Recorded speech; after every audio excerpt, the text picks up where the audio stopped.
For some garish court designs. It's NBA Cup night. The Nuggets and Rockets. Nuggets have taken 8 of 9. Rockets have won 5 straight. Alperen Sengun, look at that assist to Reed Shepherd. The big fella leads the team in assists. Giving some style points for that. Just the backward blind heave to Shepherd running some floor. Reed Shepherd, 3rd overall pick last year, piping hot. Drills the corner 3. Shepherd going good. And then the snap pass to Amen Thompson for the finish. Shepherd had 20 in the first half. Biggest half of his career. Rockets up 3 at the break. Third quarter, Jokic going huge in the third. Up fake on Sengun, and then the finish. Don't see him slam too often, but he can do it. Nuggets bench. Like it's a trapeze act or something. Jokic, 18 points in the third. Nuggets go up by 10. But this game would go back and forth. Houston's Jabari Smith Jr. cooking. Rockets up by 3 now. Then Tim Hardaway Jr. going to answer right back over Sengun. Gets it to go. Nuggets up 2 going into the fourth. Great game between these two heavyweights. Jamal Murray, mid-range, takes the foul shot, knocks it down. Nuggets by 4. A few possessions later, Sengun finding Amen Thompson inside. Rockets down 2. Under a minute to go. Murray downhill, left hand, cash it. Nuggets go up by 4. There's Jamal Murray coming up big late. 10 seconds left. Rockets down 4. Sengun. The give to Smith. Tough shot, and he rains that down. Jabari keeping the Rockets in this one. His 5th 3 of the night. Rockets down 1. They were down 3. Last chance. Thompson to Sengun. The heave from half court. Yeah. The Nuggets hold off the Rockets. Jokic 34, 10 rebounds, 9 assists. And Chiney Ogwumike, our basketball analyst, joins us now to talk about this one. Very good game, very tight game, and another masterclass from Mr. Jokic. 1 assist shy of that 30-point triple-double, Chiney. Put it to perspective. This is kind of a garden variety night for him. So put it to perspective what we're seeing from this guy on a nightly basis. Oh, I'll do that, David, because everyone knows I'm from Houston, Texas, and it's still very easy for me to say that we are witnessing one of the greatest offensive seasons in NBA history from Nikola Jokic. He is currently 7th in scoring. He's 1st in assists. On the other end, he leads the league also in rebounds. Now, we all know that the Thunder rule the league right now, but these were the 2 best teams under the Thunder in the West. But the difference right here was experience. This is a guy who was a multiple-time MVP. The Rockets, they were fighting, but they did not have the antidote for Jokic, who is the greatest offensive machine in the NBA right now. And what's cool is entering the matchup, there are only 2 players that averaged 20, 10, and 7. That was Jokic and baby Jokic, Alperen Sengun. But it's crazy that we can say it was kind of like an off night when he shoots 50% from the floor and has a 30-point near triple-double, knocking down 3 threes or 4 threes. So to me, it's wild. Jokic, what he's doing, it's just hard for me to put in my imagination. Yeah, Jokic outplayed baby Jokic, Sengun today, and the Nuggets get the win over the Houston Rockets. Chiney, sit right there. Stay right. I'm Taylor Rooks, joined by Dirk Nowitzki, Candace Parker, Swin Cashew, Udonis Haslam, and I'm hearing we've got our winner. Jamal Murray is joining us for Wayfair Best Seat in the House. Jamal, welcome in. This was a battle beginning to end. There he is. I mean, 10 lead changes, 7 ties. What did this one take down the stretch, Jamal? It took a lot. It's a good team on the road, a cup game. We had to really execute down the stretch and rebound. You know, that was a big key going into the game. So I think we did those things to end the game, and we just got to stay consistent with it. So that was a good team win. Congrats, Jamal. How did you guys limit Durant and Sengun to 27 points? They're obviously incredible, having an incredible year. How did you guys do it? Just making them feel pressure, making them feel uncomfortable.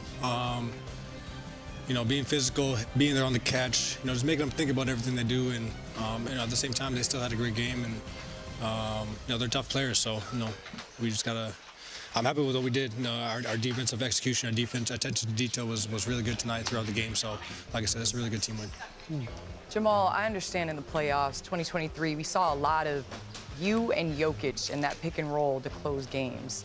Can you take me through what that's like in the fourth quarter, because it just seems like the league is having trouble stopping it every single night. Ain't no seems like. Ain't no seems like. That big smile on his face, he knows. You know what I'm talking about. It's just really free flowing. I've been saying that for years. Like there's no, it doesn't really matter who shoots. It doesn't matter who gets the ball when we have the ball or whatever. We're just playing with whatever's open and whatever's there. So I love how we can just play with a lot of trust for each other. I think that's the main thing. We play with a lot of trust and chemistry and belief in each other down the stretch. So that's the biggest thing. I've been here for 10 years now. He's been here for I think 11. So. My God, Fred, man, get better, bro. But yeah, man, it's just a blessing to have play alongside the best player in the world for so long. So, I'm truly grateful. And Jamal, congratulations. It's interesting because you talked about you being there 10 years. You talked about Joker being there 10 years. But let's talk about the young buck. We talk about Peyton Watson right now.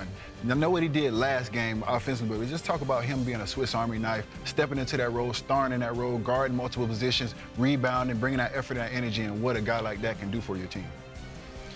It's huge. He's really starting to get better at picking his spots, not feeling like he has to force a shot every time. Run the floor, setting good screens, just all the little stuff. And I think that gives him a lot of confidence throughout the game. And then obviously when he's making shots and doing what he does, that just adds on to it. But, just his attention to detail and his growth throughout the year and even from last year, it's just a whole different mindset change for him. So I'm just really proud of him. And he doesn't, take criticism bad. And I can talk to him freely and truly. And he just listens to what I'm saying, but not how I'm saying it. So he's going to keep getting better. And I think this is just a start. And you talked, Jamal, about just that connectiveness that you have with Jokic, but I want to talk about Bruce in the first half, and then you have Tim, another vet, in the second half. They both were able to insert some offense for you out there when there were times where you guys were a little bit stagnant. Can you talk about having those vets and just moments like this when AG goes down and you can depend on your bench or players really coming in and contributing? Yeah, they understand the game. They understand what's needed at whatever time the game is at. I think that's huge. And those guys come in with a lot of confidence. Like I said, we trust them. We play with a lot of belief. There's no second guessing in our passes. When we make a mistake, we move on. So I just think we've done a great job of just building that kind of chemistry, that kind of trust with each other, and the game speaks for itself. So like I said, it's just early in the year, but I know we can get a lot better, and we will. Hey, Jamal, you look great here early in the season. Is it just about having a healthy offseason, and how did you approach the offseason, and what do you see here early on in the season for you? It was a really good offseason, man. It was really good. I had a lot of time off. I had a lot of time to get my body back in shape. I had a lot of time to work on my game and be in a fresh spot for the start of the season. So, when I get the rest like that and don't have to, commit to a lot of stuff in the off season, then I come in ready to play. And that's what my team, expected of me and needed of me this year, and that's what I'm here to do. So, we got a big goal in mind, and I want to be. I don't want to be a letdown for my team. So, I'm here to win. All right. Jamal, this is your third 20-point, 10-assist game this season. So before I let you go, I need to let you know, UD has been campaigning for it is time for Jamal Murray to be an all-star. So I got to give UD the floor there. I have been campaigning for you to be an all-star, but it all started from me complaining about what you did to me and my team. So I'm going to just tell you where it was built from and where it started at. But hey, I'm a huge fan of everything you're doing right now, and I'm happy you're healthy because I've seen the best version of Jamal Murray, and I think the world needs to continue to see that. So hopefully you're in the All-Star game. My favorite Canadian. Don't tell Steve. We're not going to tell him. Congrats, man. Don't worry, I'll tell him. Yes, Jamal, always a pleasure to watch you on the court, and thank you so much for joining us here. Appreciate your time. Thank you, guys. Thank you. Love it. They're certainly in a groove. Always fun, of course, to watch Jamal and Jokic in that pick and roll. And Dirk, you were just talking about that two-man game and how lethal it is. Yeah, I mean, that's down the stretch. That's all they go to. And, as he talked about, they don't really have it scripted. They're so good at playing off each other. Sometimes Jokic might keep it, fake it. Jamal come off shooting. If he doesn't have it, he pass it back. The Joker can go in this package, shoot, lift a drive, or pass and kick to somebody else. So they're just so smart. And like he mentioned too, they played with each other so long now. I think they know each other's exact moves. They know what the other guy's thinking, where he wants the ball. So it's just a lethal combination. Whatever you really try, it doesn't work. Because if you switch, Joker's too big. And so whatever you really throw at them, they have seen, they have the experience, and you just can't really stop it. I mean, you have two teams that are basically mirror image of each other, but one team was getting better shots down the stretch. Both teams are going to their pick and roll. Both teams are getting in the pocket with their big guys who can make plays and score. Both teams have a guy on the baseline or whatever. But one team was getting better shots. The adjustment to bring Joker up in those pick and rolls when Kevin Durant came off. The adjustment to bring Joker up in those pick and rolls when Reed Shepard was coming off. Those things, those little differences. I love this game because this game wasn't just about A, B, and C. This was about the adjustments. What are we going to do when we get to plan D and E and all those different things? So many adjustments. It was almost like a playoff vibe, just going back and forth playing chess with each other. And to add to that, they were doing all of this without Aaron Gordon, which is one of the best cutters and best third option. Yeah. You call best it? third option. Best third option out there. And I say that because Jokic and Jamal are deadly, but then when you bring that third help side defender in to try to help, Aaron Gordon has done a great job of not settling. He's a great cutter. And so honestly, if the Rockets are a mirror image of the Nuggets, I look for Amen Thompson to take a page out of Aaron Gordon's book and start cutting and start being in that dunker spot that you talked about. Because I think that's what really will unlock the offense when Şengün gets going, when KD doesn't have his shot. It's that cutting action that you should expect from him. And the thing about it is we've seen that. We've seen that from Amen, and I think the issue was they didn't get to it enough today because Şengün was too busy a lot of times backing down from the half court. So positioning him on the floor, we didn't see that as much. Now, when they would take a book out of Jokic, out of Denver's playbook, they would have him in that kind of elbow area. They would then have you on a baseline. A man would be on the dunker. We didn't see much of that today from that standpoint. But let me talk about this real quick. We know that Jamal and Jokic, we know what they can do in the pick and roll.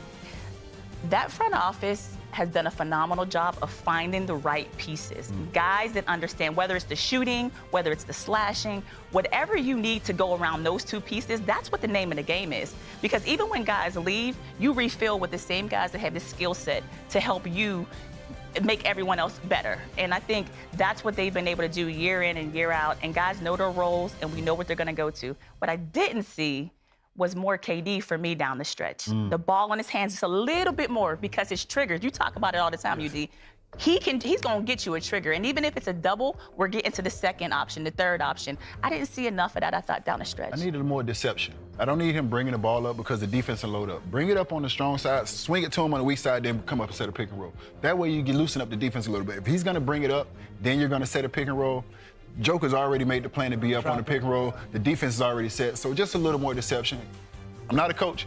He's great at what he does, yes, he is. So I'm sure he will make the adjustment, but just a little more deception with him coming off that pick and roll, I think will help free KD up. But that was what Denver's defense did to the Rockets. That has been their game plan this entire season.